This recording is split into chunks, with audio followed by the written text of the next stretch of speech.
The agenda this week examined autism outside the spectrum, pondered plans to eradicate poverty, and remembered the promise of never again.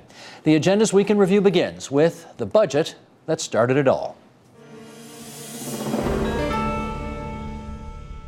Do you have any understanding at this moment as to whether or not the New Democrats will, if not stand up and support your budget, at least abstain and let it pass?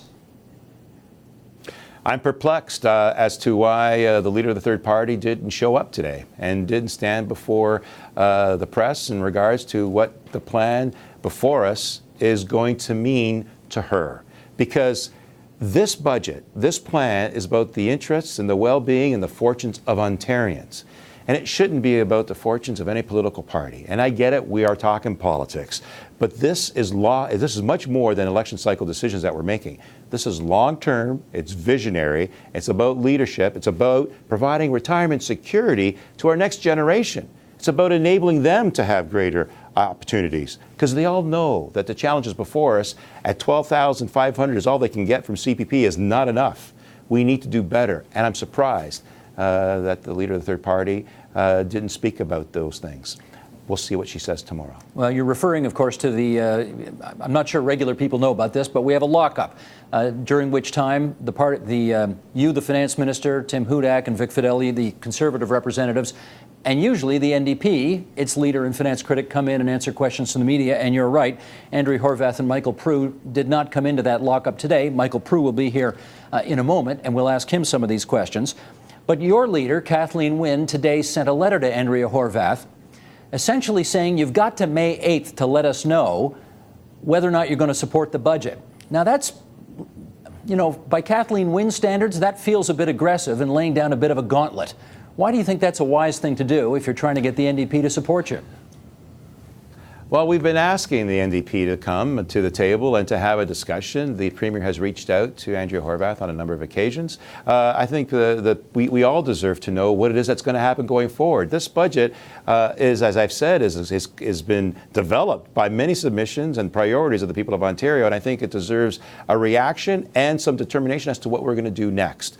And if, in fact, that I mentioned the retirement security as a component of this equation, because people of Ontario want us to get on with the protection of our next generation, and they want us to bolster the economy. So I ask the opposition, I look forward to hearing what the finance critic has to say. I know last year the leader of the opposition, the leader of the third party, wouldn't even allow him to speak. So it's important that the members of the NDP have an opportunity to have their voices heard, and the people of Ontario also deserve to have their voices heard. And if failing their cooperation, well, let's get on with it.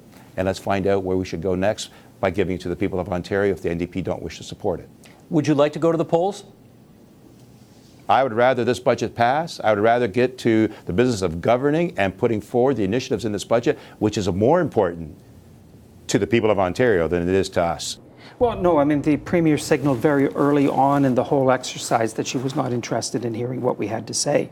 And I think that was... That's not what she said. What she said was she wanted to meet with you, but that she didn't want to get into negotiations with you. Early on in the procedures, she signaled that she was not interested. She signaled that it was going to be a Liberal budget, that they were going to rise or fall on the merits. I mean, in the last budget and the one before that, we sat down and put a series of demands forward of what it would take for us to support the budget. This time, she did not want to see our demands. It was pretty obvious that there was no interest in what we had to say. There was no interest in the committee that Mr. Fideli and I sat on. There was no interest up until about last week, and all of a sudden she wants a meeting. Well, I'm sorry, it was too late. The whole process had unfolded without wanting anything from us, and consequently, there is no input, real input from us into this budget process. It's her budget, it's not ours. The Premier sent your leader a letter today, late this afternoon, saying you've known about most of the, I mean, they leaked the whole bloody budget actually in the weeks leading up to it. You're welcome. Well, I don't think they leaked it. I think the civil servants leaked it. Okay, I mean, there wasn't a single surprise left by the time the budget came out today. In any event, the Premier said to your leader, May 8th, we want an answer from you by May 8th as to whether or not you're intending to support this budget. How do you take that request from the Premier? Well, I think she'll have a pretty good indication in the next few days, after we've had a chance to go through 800 pages, which they gave us today. I mean, we take our job very seriously in the NDP. We study this. We're going to study this page by page in every detail. You'd be surprised how many things are found in compendiums, how many things have never been part of any speech, how many things are just little hidden gems, and we want to know exactly what's going to affect the people of Ontario before we say yes or no. Because, you know, only one of 2 or 3 things are going to happen. One is the budget's going to be passed. One is the budget's not going to be passed and we're going to go into an election.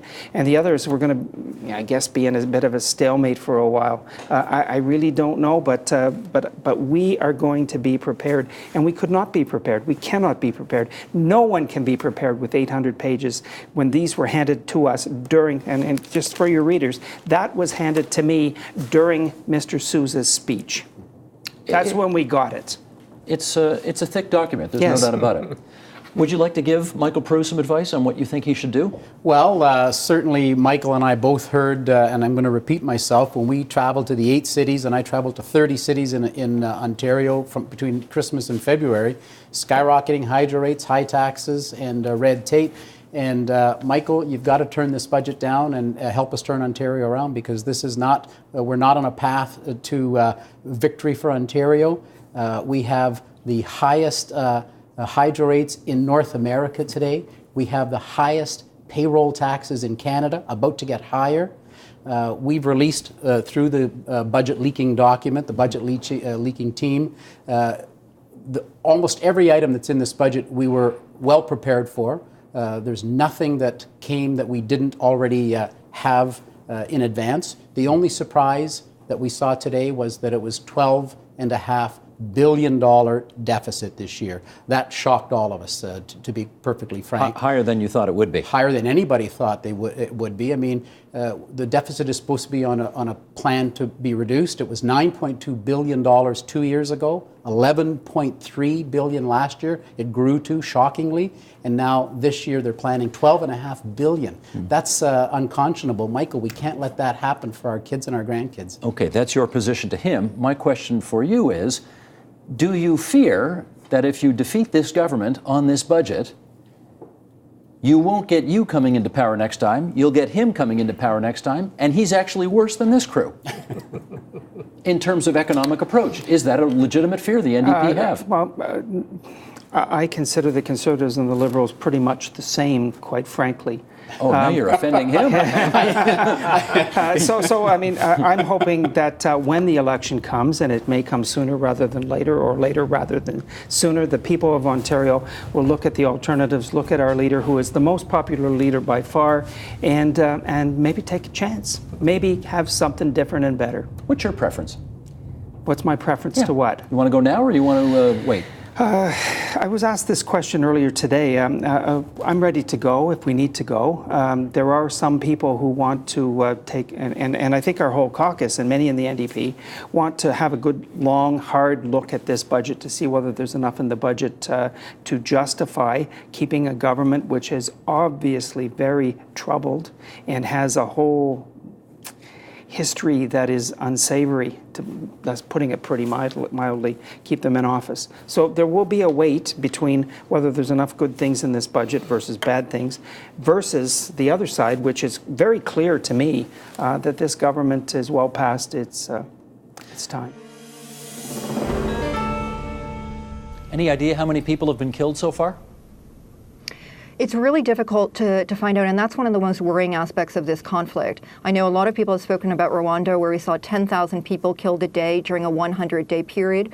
We don't have those types of numbers, but at the same time, while the stated number is 2,000 killed since December, we have to remember that no one's actually keeping a death toll in this particular case, and much of the country is fairly inaccessible. It's hard to reach many of the rural areas. We don't know how many people have been killed in many of the rural communities. We don't know how many people are currently starving in these remote locations. The sense from humanitarian colleagues on the ground is that unfortunately the death toll is probably very high. We just unfortunately do not know. Probably higher than the 2,000 number, though, yes?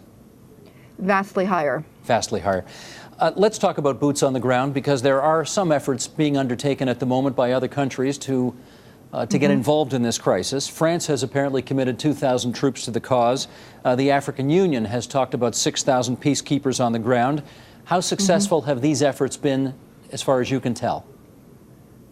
Well, the starting point, I think that in the absence of the AU peacekeepers and the French troops, we would have seen even higher levels of mass atrocities being perpetrated. We've spoken to colleagues who refer to, a Srebrenica-style massacre having been averted in certain towns within the Central African Republic as a result of the presence of African Union peacekeepers. Having said that, it's incredibly difficult for these peacekeepers to provide the type of physical protection that we think is required. There are currently 12,000 Muslims living in 2 besieged communities within the capital, Bangui. And to just give you a small example of what that means, you have 2,000 people that are essentially surrounded by these roving bands of anti-Balaka. Every night you hear gunshots and grenades going off, and it's essentially clashes between the besieged Muslim community and the anti-Balaka, who are trying to kill them every time they step a few meters outside of this besieged area. It's very hard for peacekeepers to provide protection in that type of an environment. And yet, as an indication, I guess, or a partial indication of how much more normal Rwanda is as a country today, I gather part of the African Union force are Rwandan soldiers. Is that right? Yes, it's very true. And the Rwandan forces have been commended in many cases for the actions that they've taken to save lives. It's really quite telling. You see Rwandan peacekeepers, not just in the Central African Republic, but also in Darfur and elsewhere. One anecdote from a peacekeeper who was not Rwandan, but who himself was of Muslim descent. So he talked about how difficult it was as a Muslim peacekeeper to stand and watch as other people are being killed in front of them. And I think for the Rwandans, they feel that it is their obligation to ensure that others do not suffer the same atrocities that they experienced during their genocide in 1994. The United Nations, I gather, unanimously endorsed sending a 12,000-strong peacekeeping force to the region. Only trouble is, I gather, it won't start until September. How helpful can that be if it's not starting for several months yet? I think there are a lot of things that can be done in between now and September. The peacekeeping mission has essentially been created.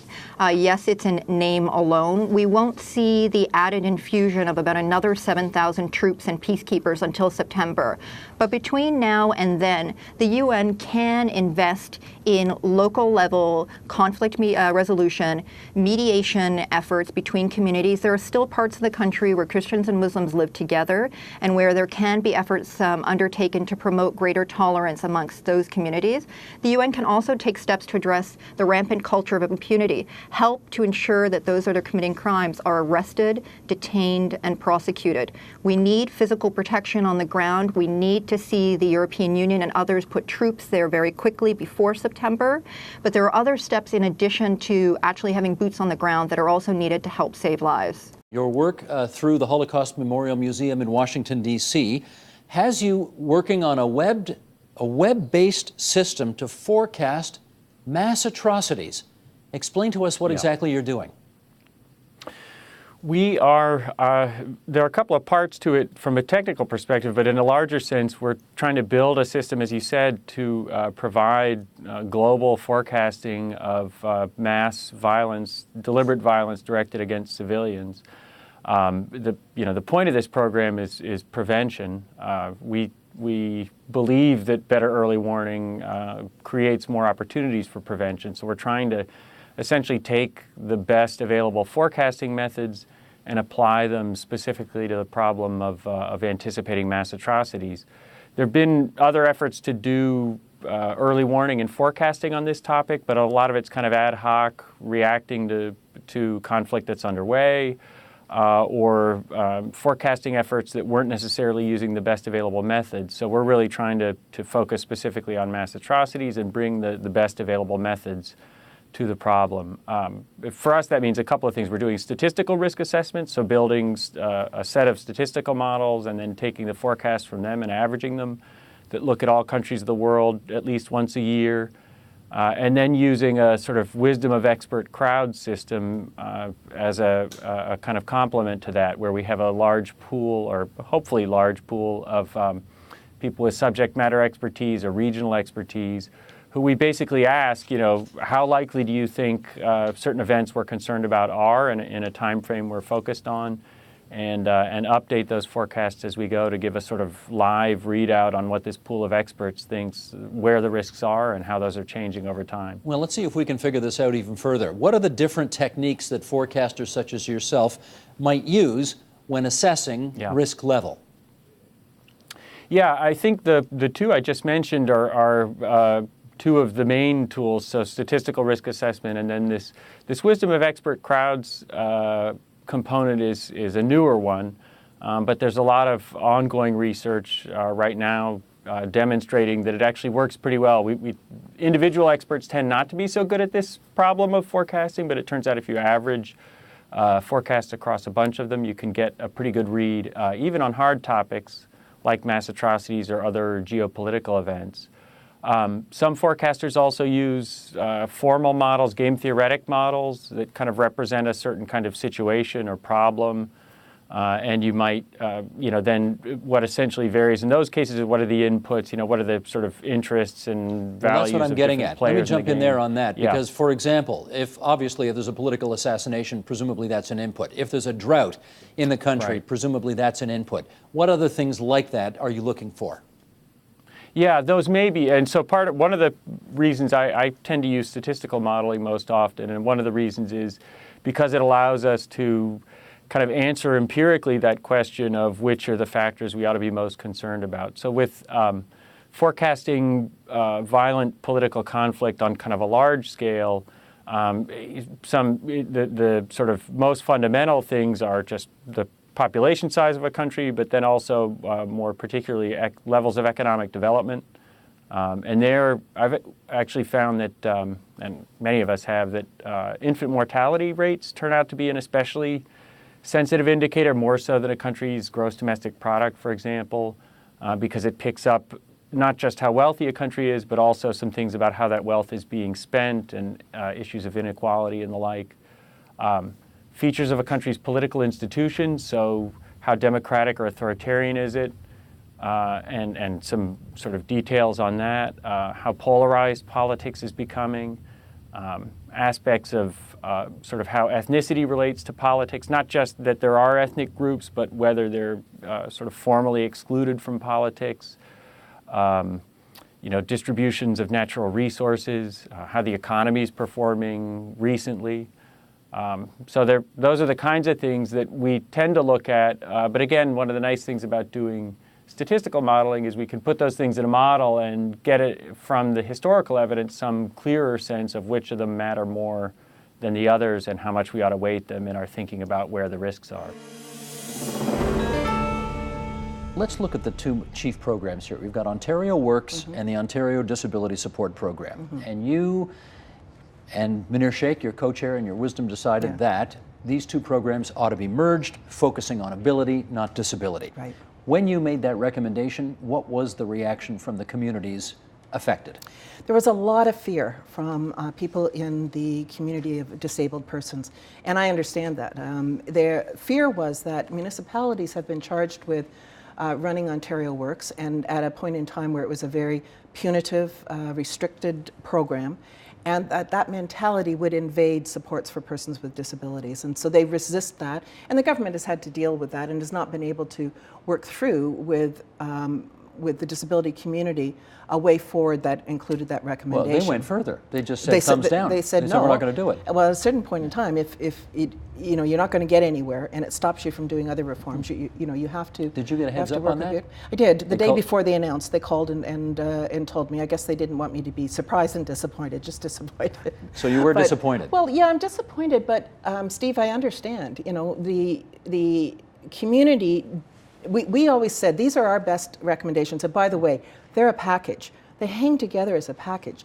Let me tell you, the reason behind that recommendation was people with disabilities are in a system now where there are fewer caseworkers. They're not getting the kind of supports they need to help them build a plan to enable them to do as much as they can in terms of employment or education opportunities. There are fewer offices. It's less accessible to them. And the focus is on their disability, not on their ability. And it's the fastest growing part of the social assistance system. Municipalities have much tighter ties to employment markets and those opportunities. And there's a cost-saving opportunity for streamlining administration. That was secondary to our reasoning, but it did possibly free up some money to put towards some of the other reforms. So it hangs together. But I understand that's not happening. What was important about that was the focus on employment and ability, and the focus on better access and better services. So while the government said, okay, we're not going to merge them, we'll take that off the minds of the disability community, they were really worried about it, but we are going to work to try and get better supports in place for employment, and they're working with Employment Ontario to try and change the work that it's doing. Maybe they'll get to the same endpoint, maybe they won't. So, our job was to give advice. It's not to do all of the balancing that government has to do, and to work with the community to actually chart the course forward. And one of our recommendations was bring the community together and get buy-in to this whole set of recommendations. And so they didn't go for that recommendation, but there were, as we pointed out, almost 100 others. Yes. Anybody done a checklist to see which ones they've done so far and which ones they haven't? Yeah, I don't know that I have the whole list, because some of these things are quite internal to the administrative operations. But for example, they have increased the Ontario Child Benefit, which was a key recommendation. They've announced a further increase and an indexing, and that's a really critical poverty reduction strategy and announcement, and it's part of easing on the social assistance side of things as well.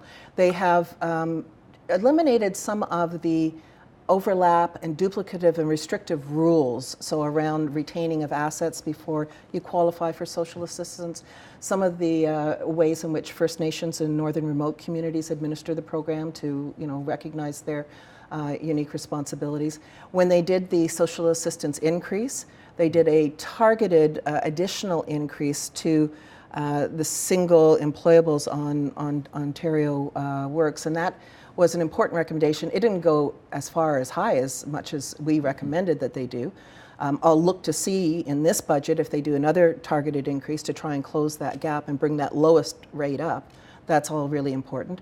They've implemented an increase in minimum wage and started to look at the benefit structure outside of social assistance. So the pension announcement is one of the most critically important announcements, I think, in terms of changing the world of working people and the working poor in benefits, and creating more opportunities for people to leave social assistance and have some security and resiliency in the future.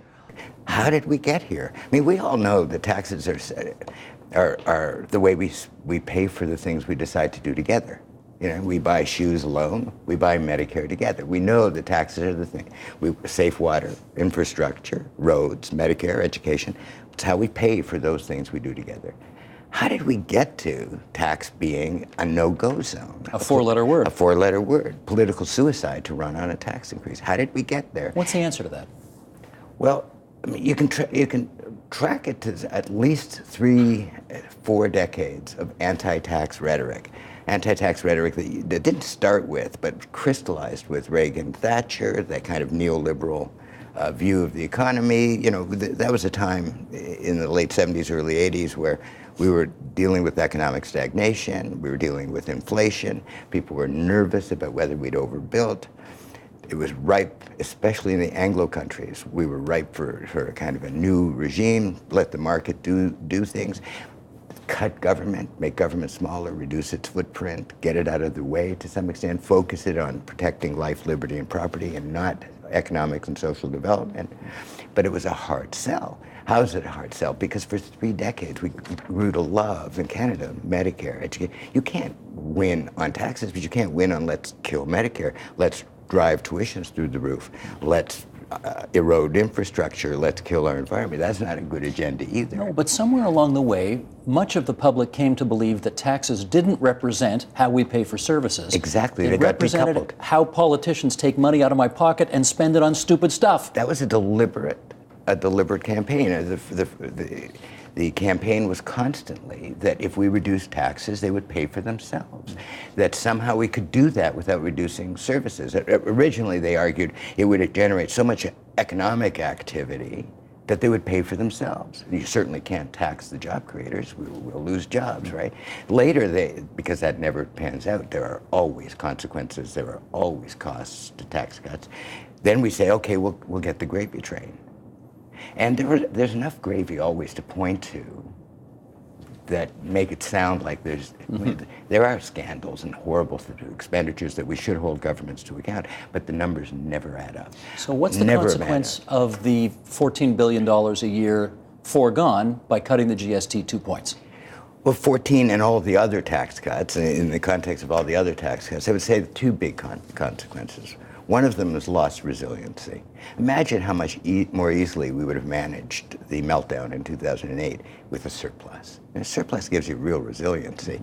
We wouldn't be dealing with debt today. So one of them is lost resiliency. But the enduring consequence is we've opened the door to the politics of austerity. And now we pretend that we have no choice because of all these tax cuts. We have no choice but to cut services, to cut programs, to cut. Because you can't raise taxes. Because you can't raise taxes. And we pretend that there is no alternative. In Canada, austerity has a particular shape. It's different from others. It's largely self-imposed because it's the result of 3 decades of tax cuts. April is Autism Awareness Month. And as a result, I wanted to ask you if you have any employees who've got autism working for you. Yes, I do. I have, right now I have 4 people with autism. At the various stores, not all at one store? Not at one store, no, all in different stores. Different stores? Yeah. Can you give me an example of the kind of work one of your autistic employees might do? Well, I have one person with autism who was hired as a customer service representative and is now working in one of my drive-thrus, one of my busiest stores, working in my drive-thru. For that individual, the training was a little bit longer.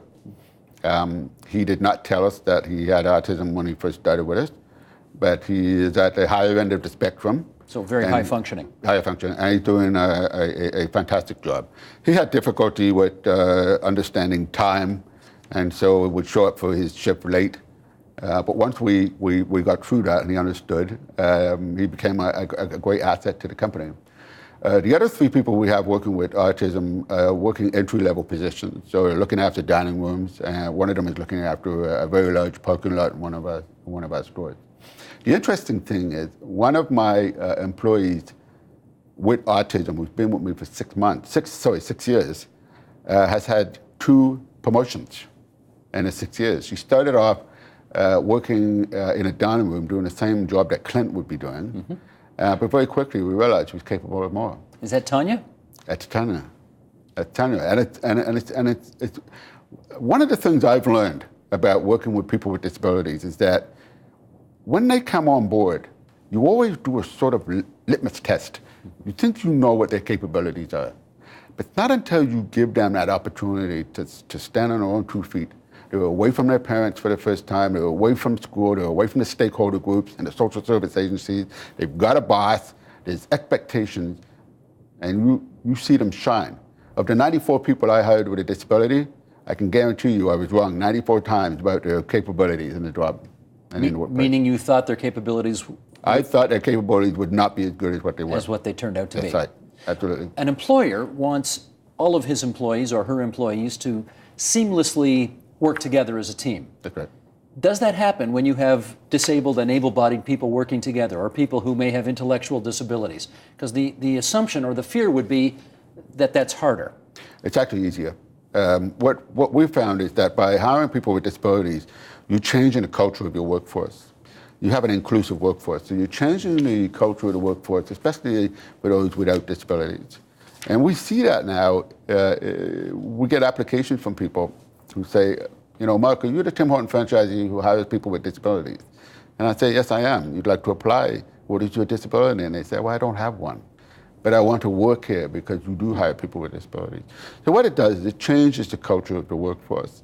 And if you look at my turnover rate for people who don't have disabilities, it's much lower than the average for the QSR industry. So it has a very profound impact on those people. What we think it is people who don't have a disability might think, well, if the company's looking after those people, perhaps I'll be looked after as well. So it has that effect on other employees. Alex could not work, right?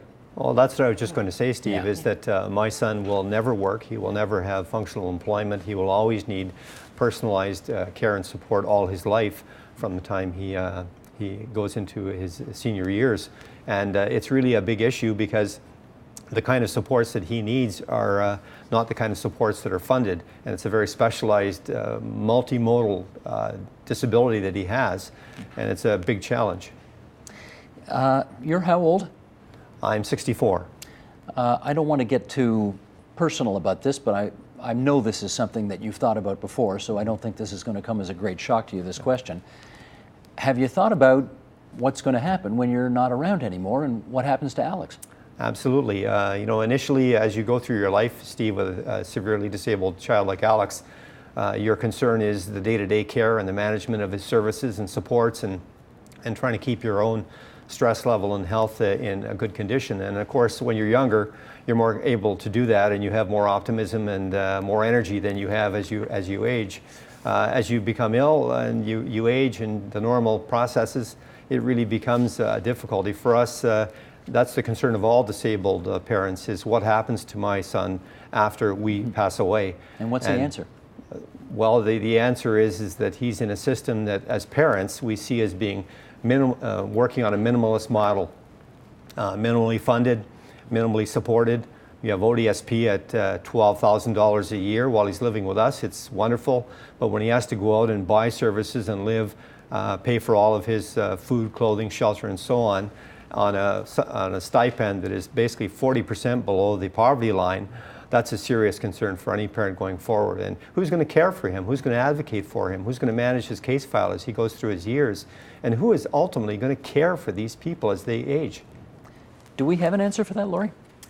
I haven't seen one or heard one yet, and I think that was the most alarming discovery that our series provided is there really isn't a comprehensive strategy, and all the experts, the people who've been studying this, from the medical experts, the psychologists, the psychiatrists, they share this anxiety going forward that we really don't have a plan. It up to this point, it's been really, you know, who's screaming the loudest, and so you throw all the money to the kids, and I think now from the select committee, certainly we're starting to hear about the other end, and you know, we've seen a very generous infusion of cash this way, but I think we're still looking for that strategy. But I think part of the $810 million will be providing some opportunity for innovation and some community partnership addressing some of the aging issues, because it was raised